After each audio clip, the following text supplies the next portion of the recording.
Om Namo Bhagavate Vasudevaya. Om Namo Bhagavate Vasudevaya. Om Namo Bhagavate Vasudevaya.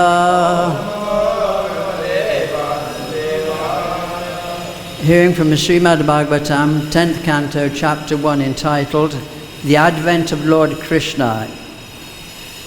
Introduction. Text 5 to 7. So I will chant 5 and 6, and you will please chant responsibly text 7. Pita Maha Me Samare Maranjayar Deva Vratad Yatiratais Timingilai Duratyayam Kurava Sainya Sagaram Kritabataran Vatsapadam Smayat Plava Dronyastra Viplushtam Idam Madangam Santana Bijam Kuru Pandavanam Jugopa Kukshim Gata Ata Chakro Matush Chameya Sharanam Gataya. Please repeat. Viryani Tasya Kila Deha Bhajam Antar Bahi Purusha Kala Rupai Prayachchato Mritcham Udamritam Cha Maya Munishyasya Badasva Vidam. Word for word. Pita Maha, my grandfathers, the 5 Pandavas, Yudhishthira, Bhima, Arjuna, Nakula and Sahadev. My, Samare,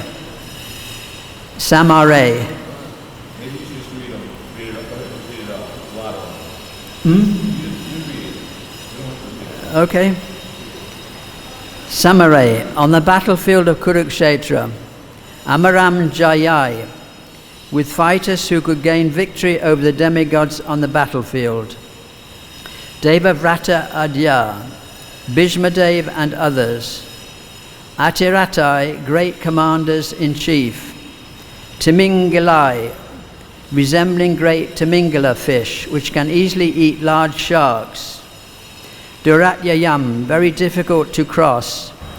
Kurava Sainya Sagaram, the ocean of assembled soldiers of the Kauravas. Kritva, considering such an ocean.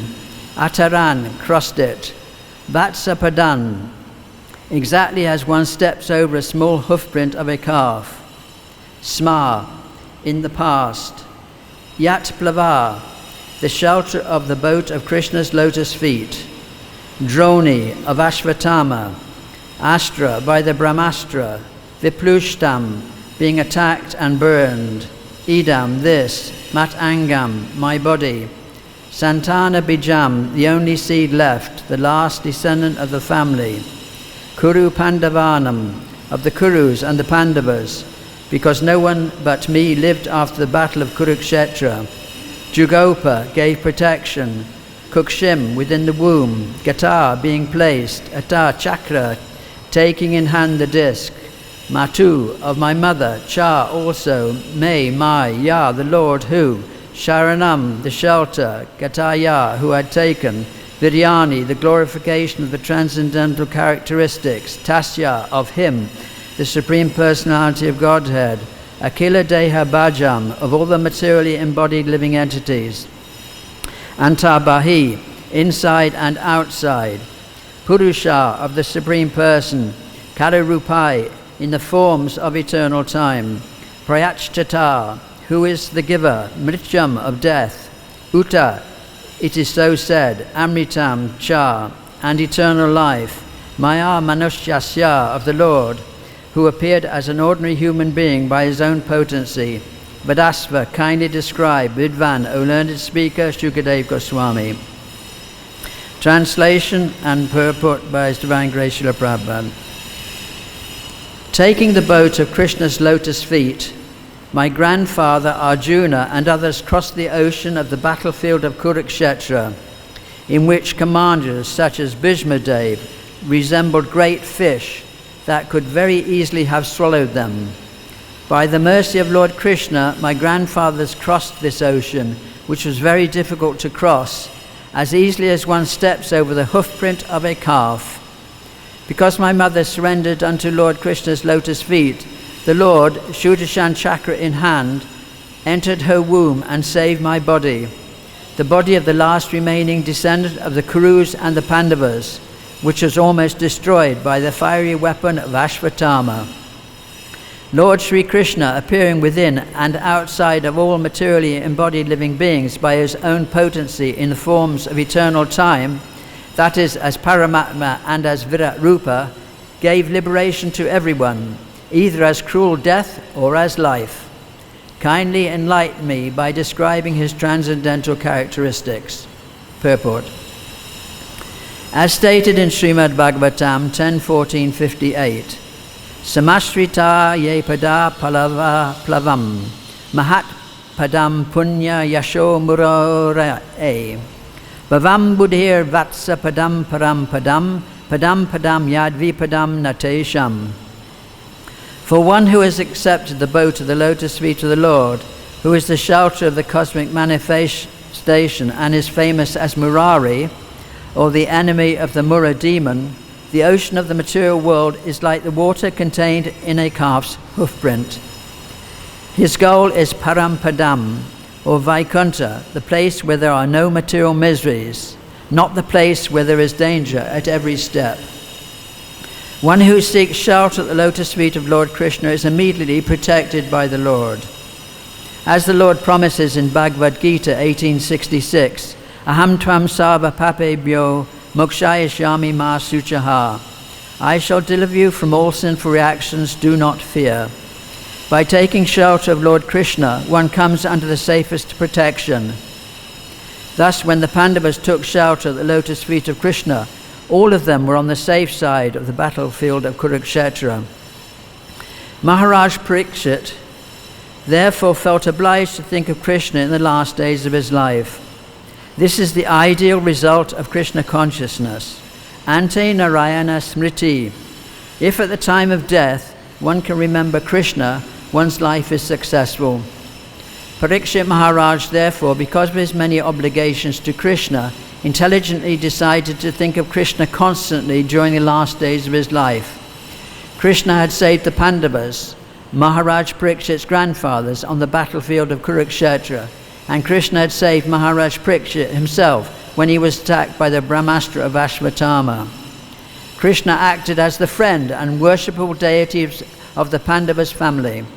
Moreover, apart from Lord Krishna's personal contact with the Pandavas, Krishna is the supersoul of all living entities, and he gives everyone liberation, even if one is not a pure devotee. Kamsa, for example, was not at all a devotee, yet Krishna, after killing him, gave him salvation.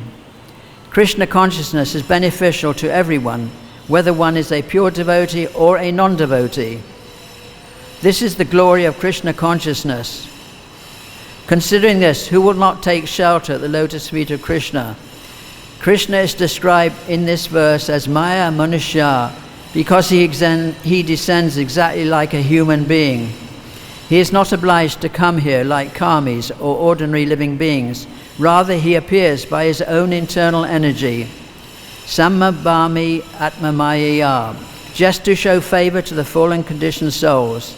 Krishna is always situated in his original position as Sat Chit Ananda Vigraha, and anyone who renders service to him is also situated in his original spiritual identity, Svarupena Vyavastiti.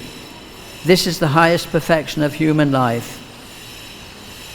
Om Jnana-timirandasya Gnanjana Shlakaya Chakshu Anmelitam Yena Tasmai Shri Gurave Namaha. Ranchakaptribhishcha Kripa Sindhu Bevacha Patinam Pavanabhya Vaishnavya Namo Namaha. Hare Krishna. So King Parikshit is wanting to know about the glories of Krishna. who is always situated in his original position as Satchitananda. Satchitananda, that is the body of Lord Krishna, is Satchitananda. Vedanti tattvavidas tattvam yaj jnanam advayam brahmeti paramatmeti bhagavan iti shabdate. Learned transcendentalists understand the absolute truth as Paramatma, Brahman, Paramatma and Bhagavan. Advayam, non-dual. So Krishna is realized in three aspects. The first is impersonal Brahman. That is realization of his Sat potency, which is the potency of eternality. When one realizes eternal Brahman, there is realization of eternality. But at that level, there is no scientific knowledge of Krishna. One simply has spiritual focus, and at that stage, one understands what is not reality, what is not Krishna. And the process there within Brahman, impersonal Brahman realization is neti. That is the best that is achieved. Not this, not this, not this. Now, to progress from that, one has to be austere and practice non-enviousness. And the next realization is, of course, Paramatma. That is realization of the Chit Shakti. Realization of Paramatma gives eternality and knowledge. And realization of Bhagavan is realization of Ananda, bliss. So only in the realization of Bhagavan is included all aspects. Sat, Chit, Ananda, therefore Vigraha. The complete form of the Lord is realized. So Janmadhyasa Yataha, the absolute truth is that from which everything emanates. So understanding this, the scriptural advice is akama sarvakamo va moksha kama udaradi tivrena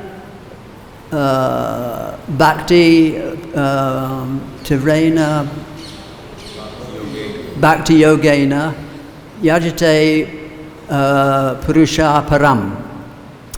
Now, whether you have desire akama, no material desires, or whether you have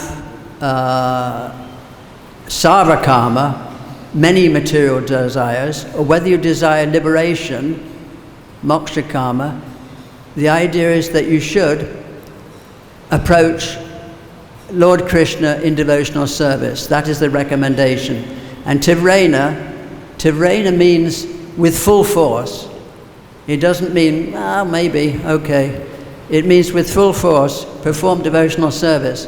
Now, the example of someone who had big desire was Dhruva Maharaj. He wanted a kingdom as big as his father's. So on the advice of his mother, he took up devotional service, and eventually his desires were fulfilled. He didn't mix it with any other process. He just engaged in pure devotional service to fulfill that desires, and he achieved those desires, and in the end he didn't require anything, but Krishna gave him rulership for, was it 36,000 years or something, over his own planet. So Krishna fulfills the desires of the devotee in so many different ways, and we should definitely approach him whatever our situation is, just like Kardama Muni approached Lord Krishna for the fulfillment of his desire. He desired a wife. He was asked to produce progeny, and he needed a wife to achieve that. So for 10,000 years, that was in the Satya Yuga, for 10,000 years he performed yoga, mystic yoga practice, meditation for 10,000 years in order to achieve that desire. So after 10,000 years he propitiated Lord Vishnu, who appeared to him standing on the shoulders of Garuda, four-handed Vishnu form, holding a lily in one hand, looking here and there, very pleasing. He was very satisfied with Kardama Muni's meditation, and he told him that because of he was very pleased with his devotion and commitment, that he had already fulfilled his desire without his asking it, because Upadrasta Numantacha Bhata Bhokta Maheshwara, that Krishna exists as a supersoul within the heart and knows the past, present and future, and knows what our desires are, knows what our most intimate desires are. So he had already granted that boon, and as the paramount, he knew exactly what he wanted. So then he told him that because he had taken shelter of him, for anybody who has dedicated their lives, given up everything for Krishna, that such a person never achieves frustration. His desires are always fulfilled. Oh, there's a rat. You want to hear Bhagavad-Gita? Hare Krishna. His desires are always fulfilled. So there are four kinds of devotees, four kinds of Mahatmas who approach Krishna in devotional service, right? They're all actually Sakama devotees. They're devotees, but they have material desires. So, where did he go? Hare Krishna. So,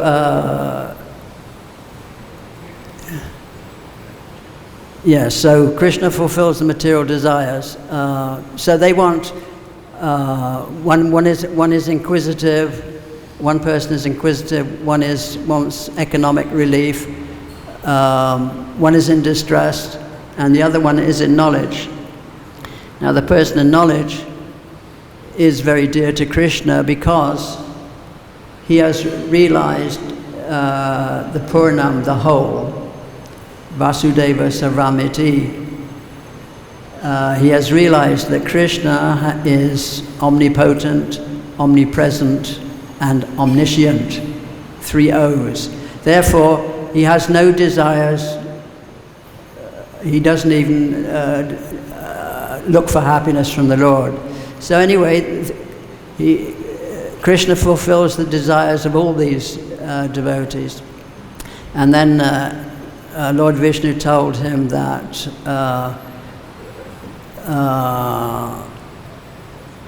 that because he had worshipped Krishna, that his desires were fulfilled beyond his expectations, and he was going to get a wife who was better than he could have imagined. And of course that was true. It was told by Lord Vishnu, the day after tomorrow, Swayambhuva Manu will come with his daughter, and he'll want you to be her husband.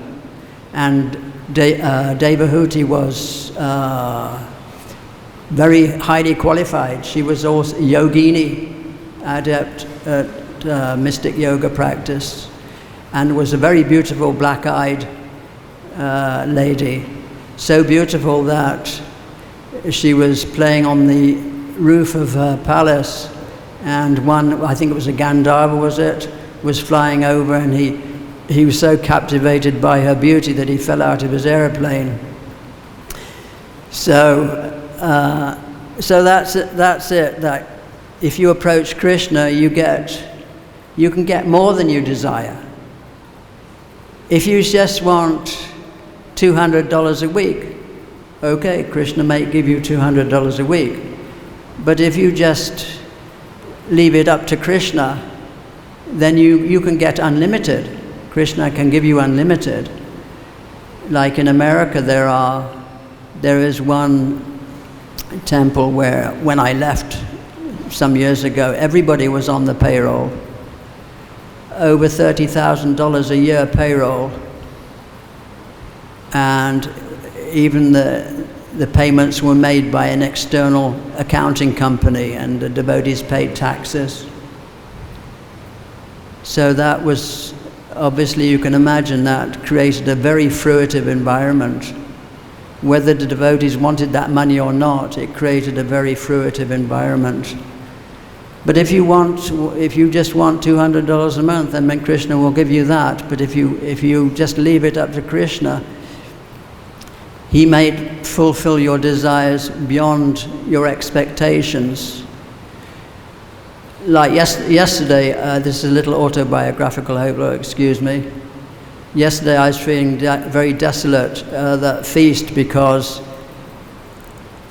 all the devotees are engaged in so much service, leading kirtan, cooking, dressing the day, whatever. Everybody was doing something, and I was just doing nothing. Seemed to be just eating and sleeping. And the reason was I hadn't been asked to give class for a couple of weeks, Bhagavatam class, and that was difficult for me because I had nothing to meditate upon. So I had a choice. I could either approach Dharmatma and ask him, what's going on? Have you forgotten me? Because I don't know, because I tend to be a little critical. It's been a natural characteristic. Sometimes I'm more critical than is healthy for me. So maybe I'd offended somebody or said the wrong thing, and maybe I wasn't going to be asked again. I didn't really know. So I had a choice. I could either ask him what was going on, or I could just leave it up to Krishna. So lo and behold, last evening, 7 o'clock, I got the phone call, and here I am now. So at least I haven't been the architect of my own downfall. Even if I mess up, that's all right. I did my bit. And I think this is what I like, we should like to practice on a regular basis, just leaving everything up to Krishna. Now, Sudama, you remember Sudama, he went to Krishna, and he didn't want to ask Krishna for anything.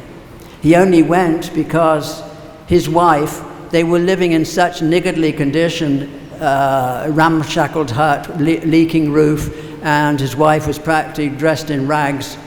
And he only went to see Krishna because his wife, thinking of the well-being of her husband, asked him if he could go, because he was at Sandipani, he was at school with Krishna, and his wife knew that, and she thought, well, you could just go and ask him. He can at least help us. So he went to Krishna with Jai Shri Shri Gauranitai,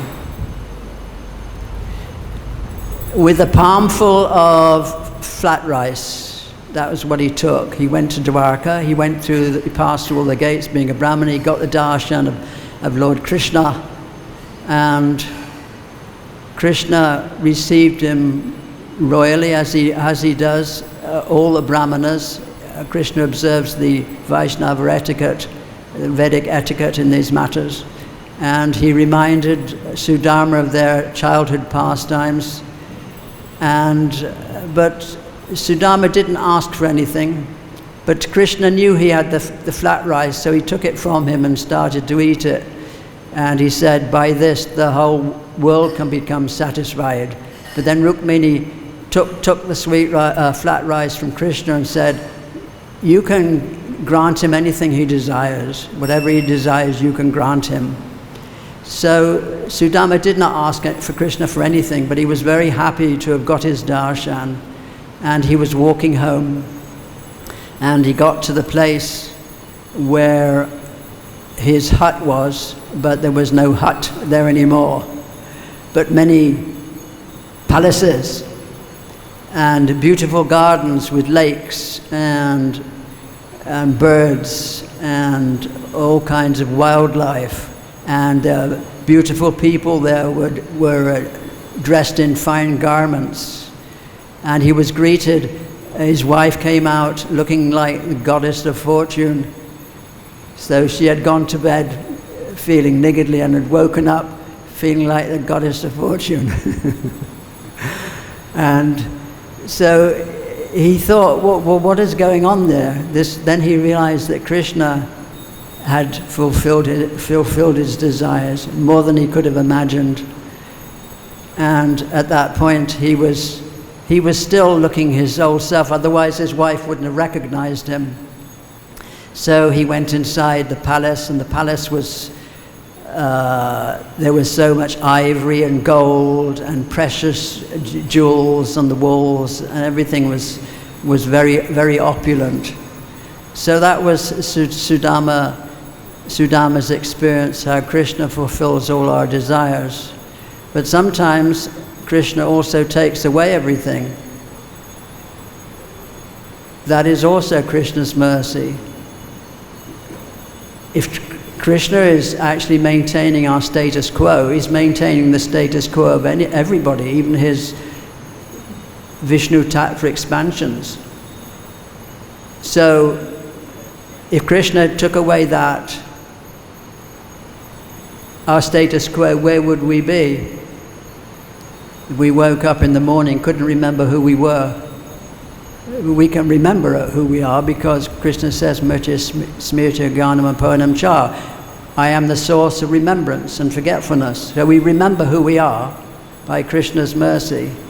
But what if we were to forget? So Krishna is maintaining everybody, and the idea is that we should approach him for all our satisfaction of all our desires. And even if Krishna doesn't fulfill our desires, no matter, we're still his servants unconditionally, life after life, because it's a fact of devotional service that for devotees, only the service of Krishna can satisfy them. No amount of opulence can satisfy a devotee. That's why these great Rajasis were able to give up their kingdoms in a moment's notice and go to the forest or the Himalayas, because their only satisfaction was coming from serving Krishna. So Krishna says in the Bhagavad-Gita, and we should accept this wholeheartedly, he says, depend upon me. Do not depend upon your own resources, depend upon me and work under my protection, Maitreya, work under my protection. Krishna is saying that. And Krishna also says that who is most dear to him? That person who explains the absolute truth to the devotees. There is no one more dear to Krishna than that person. And that person is what is guaranteed pure devotion. Guaranteed pure devotion. So it's such an honor and a blessing to be able to speak Srimad Bhagavatam, to give this knowledge that we receive from Srila Prabhupada about the absolute truth, and to explain to people how they can be free from anxiety by simply depending upon Krishna in all circumstances, whether you have all the material desires or whether you have no material desires. Because Krishna will fill your desires undoubtedly, but it will come a point where you will desire only to please Krishna. Your desires will be purified, just like Dhruva Maharaj's desires were purified. So King Parikshit is wanting to know the glories of the Lord, and we're going to hear about his intimate pastimes in Vrindavan. So, does anybody have any questions, please? Yes, Brahma.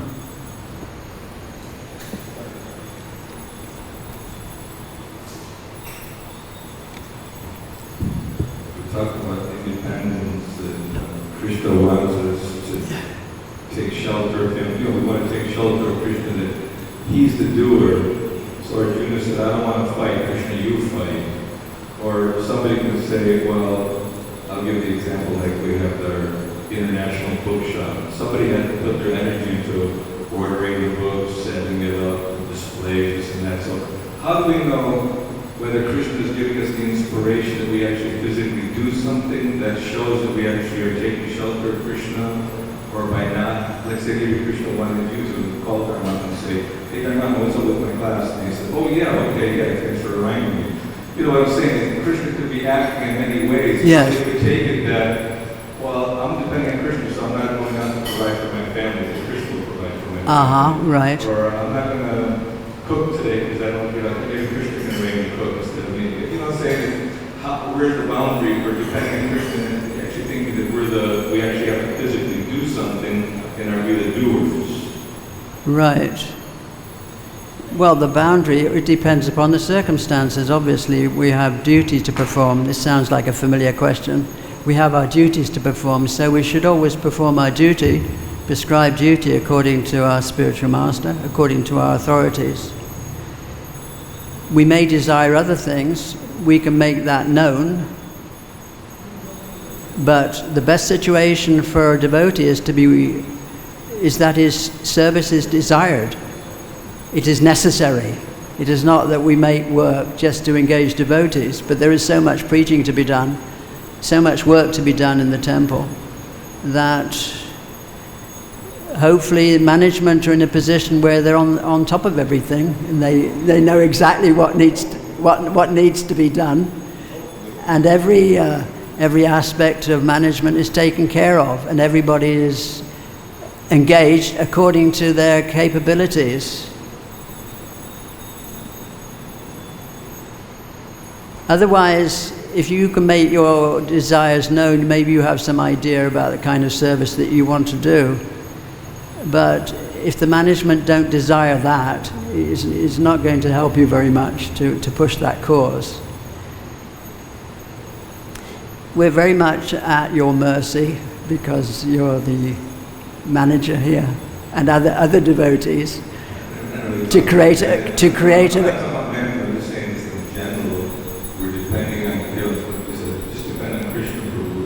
we can actually make the endeavor to go out and get it yourself. Yes. If you want to accomplish something, it takes endeavor. And that endeavor is your enthusiasm, hoping with philosophically coincide with Krishna. Yes. Well, for ourselves, we don't endeavor for anything, really. That is oneness with Krishna, that we only desire what Krishna desires. And what Krishna desires for us is generally, we take to heart the instructions of the spiritual master. He clarifies for us what our duty should be. As you said, Krishna takes away everything, and then only gives everything. First of all, Krishna takes away everything. Yes.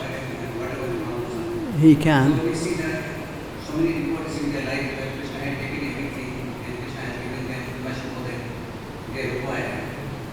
So we should always be mercy, and Krishna should be always surrender to Krishna and see that His mercy is always there. We shouldn't doubt that there is no mercy of our Krishna. Yes, that's a symptom of surrender, that we're always expecting Krishna's mercy. Yes, we don't want to live outside of Krishna's mercy or the mercy of the devotees. That is a tragedy. That's why I was very concerned if I wasn't asked to give class, because that would be a tragedy for me. But I decided to leave it up to Krishna. Either way, if you leave it up to Krishna, you can't really go wrong. Otherwise, we have to perform our duty. You see, in our life there are many ups and downs. So mostly when we are in a down time, then we should not forget Krishna. We should remember Him. Just like Mother, she is praying to problem. Yes, if you go on bowing to Krishna, daya back, it's your rightful inheritance. Despite all difficulties, it's your rightful inheritance to go back to Godhead. You keep performing your service despite difficulties. Of course, devotional service should be joyfully performed, but sometimes we may have a problem just getting through an artana vritti. That can be problematic, and we may be anxious because we're not achieving that. We're not coming to the stage of nishta and ruchi, which is real taste of Krishna consciousness. Jai, all glories to Srila Prabhupada.